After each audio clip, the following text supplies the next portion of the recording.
Assalamualaikum warahmatullahi wabarakatuh. Waalaikumsalam warahmatullahi. Pak Ustadz, kenalkan dulu, nama saya Simin dari Masjid Nur Huda, Pasar 5, Dusun Tudu, Kecamatan Sunggal. Begini Pak Ustadz, tadi Pak Ustadz menyampaikan orang mau bunuh diri ada hati kan ya kan? Nah, sholat dah dulu sebelum mati. Tapi pertanyaannya Pak, kalau akal pikirannya sudah mati gimana itu Pak? Kan judi itu membawa akal pikiran mati ini. Udah mati duluan karena judi. Tapi hati ini macam mana? Apa bisa mendongkrak kehidupan kembali kemana? Itulah pertanyaan Pak. Dan saya hari sebuah pantun Pak ya. Waktu itu adalah sangat berharga. Buah kelapa dibikin minyak mentega. Marilah terus kita beribadah. Semoga kita bersama-sama masuklah ke dalam surga. Demikian, assalamualaikum warahmatullahi wabarakatuh. Waalaikumsalam warahmatullahi wabarakatuh. Langsung. Luar biasa Pak Simin. Kalau nengok duduknya tadi ibaratnya agak-agak tergantung-gantung dikit, tapi nyampe. Kaji itu nyampe gitu. Nah, artinya yang beliau sampaikan itu, yang beliau tanyakan luar biasa. Bahwa kalau dari cerita itu masih ada harapan.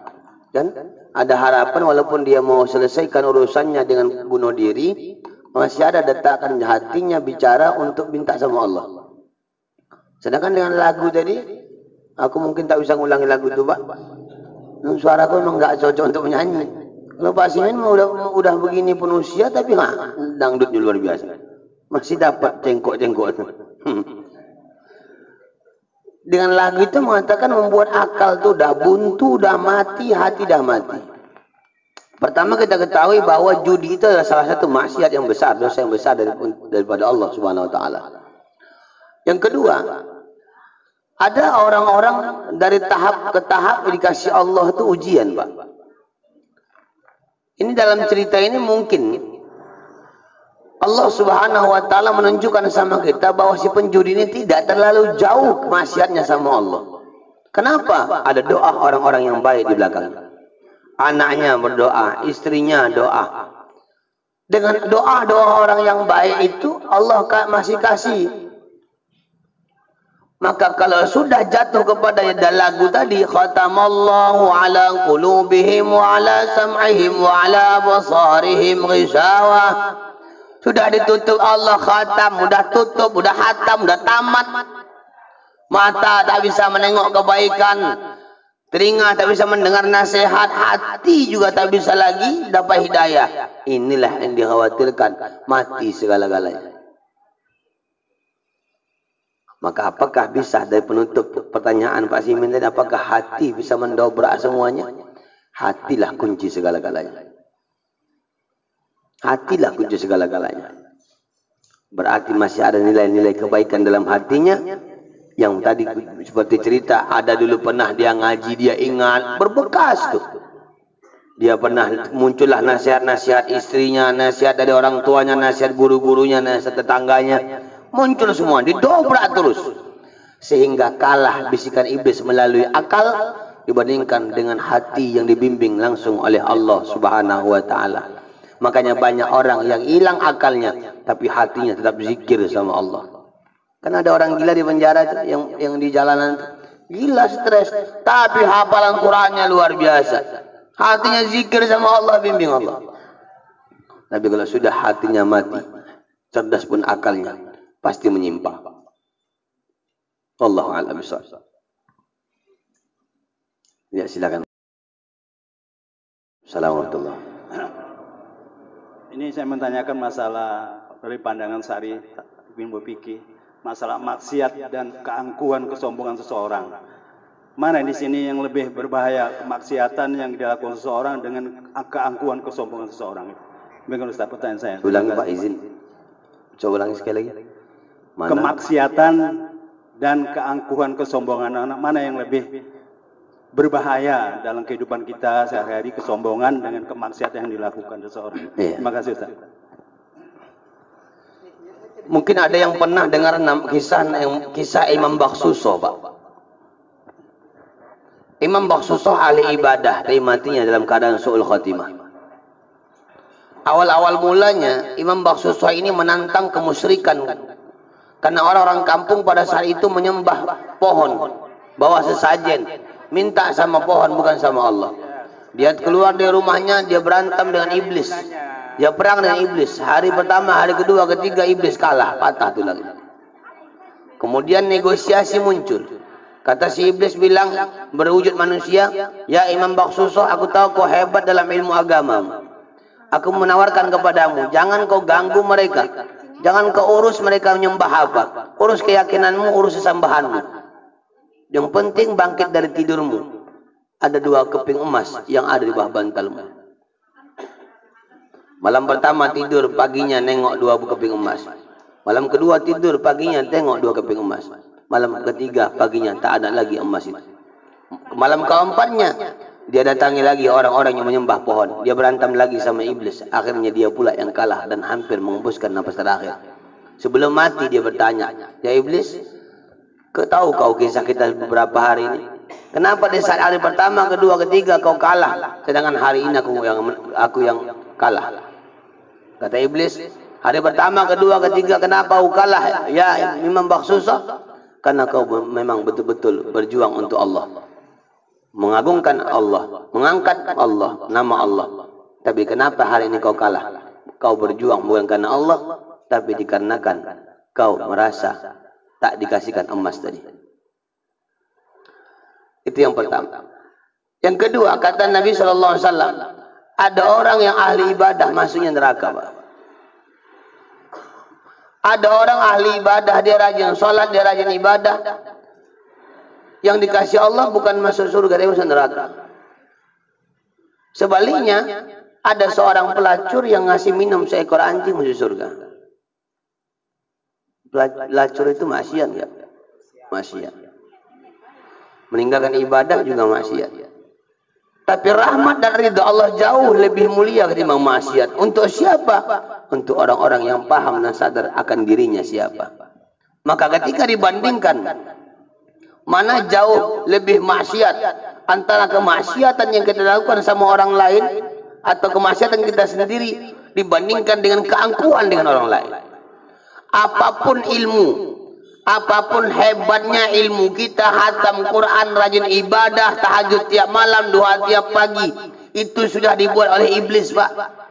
700 tahun sebelum Allah ciptakan manusia, belum Allah ciptakan semuanya, Allah ciptakan ada banyak makhluk lain. Di antaranya adalah malaikat. Dan satu di antara malaikat itu ada yang paling mulia, komandannya para malaikat, namanya Azazil. Siapa Azazil? Iblis. Azza tinggi. Azazil itu ibu 700 tahun lamanya menyembah Allah, menjadi imam para malaikat. Di belakang tuh malaikat Jibril, Mikail, Israfil dan lain-lainnya. Dia jadi imam, dia hafal Quran, dia tahu perintah Allah, dia tahu tauhid, syariat, marifat, semua dia tahu. Pendeknya dia gak tahu ilmu ketuhanan, dia tahu semuanya. Tapi apa yang terjadi? Ketika dalam Quran surah Al-Baqarah dijelaskan Allah memerintahkan seluruh malaikat ini termasuk itu Azazil untuk sujud kepada Adam. Sujud di situ bukan sujud menyembah, karena sujud menyembah selain sama Allah musyrik hukumnya. Makanya dalam syariat kita tidak boleh terlalu tunduk sama orang kecuali sama ya hama kita. Bersalam kita jangan sampai lebih daripada rukuk. Nunduk pun salam kita jangan sampai lebih dari rukuk. Kecuali dia memang duduk kawan, kita pun boleh duduk. Ketika itu iblis menantang. Allah mengatakan sujud sama Adam bukan sujud untuk ibadah.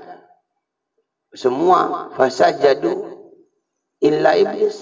Semua mereka itu sujud illa iblis kecuali pembangkang. Aba wastakbara wa kana minal kafirin. Maka termasuklah dia orang-orang yang golongan orang kafir. Dalam Quran surah Al-A'raf, di awal surah Al-A'raf dijelaskan dialog itu, Pak. Allah bertanya, ya Azazil, kenapa kau tak mau sujud sama Adam? itu Azazil dengan congkak, dengan sombongnya mengatakan, ya Rabb, ana khairum minhu, khalaqtani min nar wa khalaqtahu min tin. Aku kau suruh sujud sama Adam, aku lebih baik daripada Adam. Aku keciptakan dari api, sedangkan Adam dari tanah. Mana mungkin unsur api menyembah tanah? Kalau bahasa yang lain, kalau bahasa kita nih, aku lebih kaya daripada dia. Aku lebih datang duluan, aku lebih tua, aku lebih alim, aku lebih paham agama, aku ustaz, aku jago ngaji. Semua keakuan diri. Makanya jauh lebih hina di pandangan Allah seorang yang lebih menganggap dirinya bagus dibandingkan orang lain. Orang yang maksiat tapi tobat lebih dicintai Allah ketimbang ahli ibadah yang menganggap dirinya paling hebat. Banyak kisah menceritakan, Pak, yang orang sombong, sealim apapun dia, asbab kesombongannya membuat dia jauh dari Allah. Karena masuk surga itu bukan karena ibadah, Pak. Surga disiapkan Allah bukan gara-gara kita ibadah. Nggak pun ibadah kita surga udah dikasih Allah. Garansi surga, barometer surga bukan ibadah. Karena ada orang yang tidak ibadah tetap masuk surga. Siapa itu? Wildanum mukhalladun, dalam Quran surah Al-Waqi'ah. Anak-anak yang belum balik meninggal dunia. Mereka penghuni surga tapi tidak mendapatkan fasilitas surga. Siapa mereka yang mendapatkan fasilitas surga? Kita orang yang sudah mukallaf, yang sudah dibebani hukum syara' oleh Allah Ta'ala. Dikasih Allah kita rahmat rahim ridhonya, masuklah dalam surga. Fasilitas itu ditentukan dengan ibadah sekarang. Banyak bapak ibadah hari ini bukan masuk surganya dari ibadah, tapi menentukan fasilitas yang akan kita dapatkan. Namun jangan terlalu fokus dengan fasilitas sehingga yang punya surga tak kita dekati. Sibuk kita dengan motivasi ini segala macam, yang punya surga nggak izin kita masuk, mana mungkin masuk. Kisah seorang pelacur yang mengasih minum seekor anjing masuk surga. Kenapa? Bukan karena dia ngelacur yang buat Allah mamurka masuk neraka. Bukan itu aja. Rahmat dan ridha Allah jauh lebih besar ketimbang maksiat yang dia buat. Dan rahmat Allah itu hal dihantarkan Allah gara-gara kebaikannya dengan anjing. Berapa banyak hari ini orang yang menganggap dirinya lebih mulia ketimbang orang lain. Tapi pelacur itu menunjukkan, walaupun dia ngelacur, dia tak pernah menganggap itu lebih hina daripada dia. Tak pernah dia menganggap dirinya lebih hina, anjing itu lebih hina, enggak. Tapi kita lebih banyak congkak, Pak. Kita lebih banyak sombongnya. Mentang-mentang tahu dikit, mentang-mentang punya dikit, mentang-mentang inilah banyak. Makanya sholat itu, Allahu Akbar, tinggalkan keakuan diri, tapi akukan Allah. Selesai itu urusan, gitu Pak. Ada ibu-ibu tadi megang mic tengok. Assalamualaikum warahmatullahi wabarakatuh. Waalaikumsalam. Ini Ustaz mau nanya. Tanyalah. Tanya. Ini ada 2 pertanyaan Ustaz. Kalau bisa yang jawab. Anak sudah dewasa berbuat. Dan yang kedua tadi mengasih makan anak yang tidak sholat haram hukumnya. Ini bertanya Ustaz, ada hadisnya Ustaz? Baik. Yang pertama, kata Allah dalam Quran, bahwasanya anak-anakmu, istrimu, hartamu fitnah. Dalam Quran surah Al-Anfal dijelaskan bahwasanya anakmu, istrimu, hartamu adalah fitnah. Ini bisa menjawab dengan 2 pertanyaan. Satu ayat, satu dalil Quran aja. Yang pertama, apakah kita orang tua juga berdosa di saat anak yang sudah balik, sudah dewasa, sudah berakal, sudah ada mukallaf dibebani hukum kepadanya berbuat dosa? Pertama, secara agama tidak ada yang boleh memikulkan dosa si fulan sama si fulan. Tak ada dosa warisan. Artinya di saat dia berdosa, aku pun ikut. Tapi dalam pandangan agama ada namanya dosa jariah. Dosa warisan enggak, tapi dosa jariah. Apa dosa jariah? Contoh, Bapak ajarkan yang tak baik sama orang lain, diikuti orang, sepanjang dosa berjalan Bapak ikut menanggungnya. Bapak banyak sedekah di hadapan anak-anak tahu Bapak hanya sedekah, begitu Bapak meninggal dia rajin sedekah sama orang lain. Itu namanya pahala jariah. Terus dalam konteks maksiat, apakah ketika anak berdosa bermaksiat kita menanggung dosanya? Iya, kalau tidak diingatkan.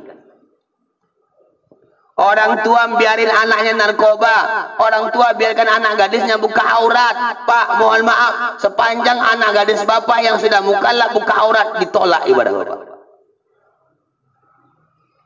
Ada 4 laki-laki yang Allah masukkan ke dalam neraka di saat ada perempuan satu yang buka auratnya. Satu orang aja, Pak. Pertama, istri. Ini jaga baik-baik, ya. Istri yang buka aurat, dia tahu hukumnya. Dia bangkang cakap siapapun, nasihat agama, ustadz manapun menceritakannya. Dia bangkang itu. Istri yang buka aurat. Pertama, suaminya tidak akan mencium bau surga walaupun suaminya imam masjid, Pak. Yang kedua, ayah kandungnya akan masuk neraka ikut sama-sama dia walaupun ayah kandungnya itu rajin pergi ke haji sana. Yang ketiga, anak laki-lakinya akan ikut masuk neraka walaupun anak laki-lakinya pun tamatan pondok pesantren. Yang keempat, abangnya atau adik laki-lakinya yang sudah balik dan paham hukum, yang ngerti dengan hukum agama, akan ikut masuk neraka walaupun dia memang pengurus masjid, Pak. Bagaimana cara melepasinya? Jangan pernah lepas lisan menasihati mereka. Ingatkan sama mereka, ajarkan sama mereka akhlak, bagaimana berjilbab, bagaimana nutup aurat. Sakit, Pak. Sakit. Kita dijerumuskan anak ke dalam penjara aja, kurasa seumur hidup nggak pernah lupakan tuh kisah.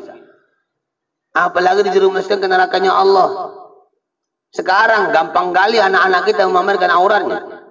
Ambil TikTok, joget-jogetan di TikTok. Nggak pakai jilbab. Buka aurat. Kita anteng-anteng aja. Oh, udahlah Ustaz, nanti berubahnya itu. Ya Allah. Hati-hati. Nggak tahu kita kapan mati. Apalagi taubat itu, maut itu tidak menunggu taubatmu. Kematian tak nunggu taubat. Kapan kau taubat biar ku cabut, kata malaikat. Enggak. Orang minum kopi bisa meninggal. Ada orang tidur habis sarapan, dia mau tidur bentar, lama tidur enggak bangkit. Ini yang pertama, ya. Yang kedua, kan dari awal sudah aku kasih tahu. Aku teringat dengan pesan guruku. Allah yarham guru kami Ustaz Hafiz Yazid di Kota Medan. Makam beliau di Bajak 2 dekat Dinas Kehutanan kampus Unipa depannya. Beliau pernah menyampaikan dalam ceramahnya dalam majelis kami ngaji sama beliau dulu, bahwa orang yang meninggalkan sholat sama dengan babi. Ini tadi kaitannya kan? Apa hubungannya dengan anak yang sholat haram ngasih makannya? Anak yang tak sholat haram dikasih makan. Kenapa? Karena bukan ngasih makan manusia, tapi ngasih makan babi. Ke situ kaitannya. Istri yang tak sholat, istri.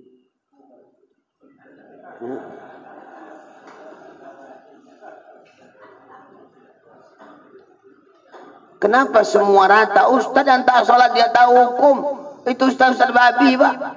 Camat, bupati, wali kota, gubernur, presiden yang Islam tapi dikasih hukum syariat dia tak mau menjalankannya, itu babi semua itu. Karena dalam pandangan Allah tak ada beda, nggak ada kau rakyat, kau pemimpin, kau pejabat, kau ustadz, kau ketua, kau ini nggak ada itu.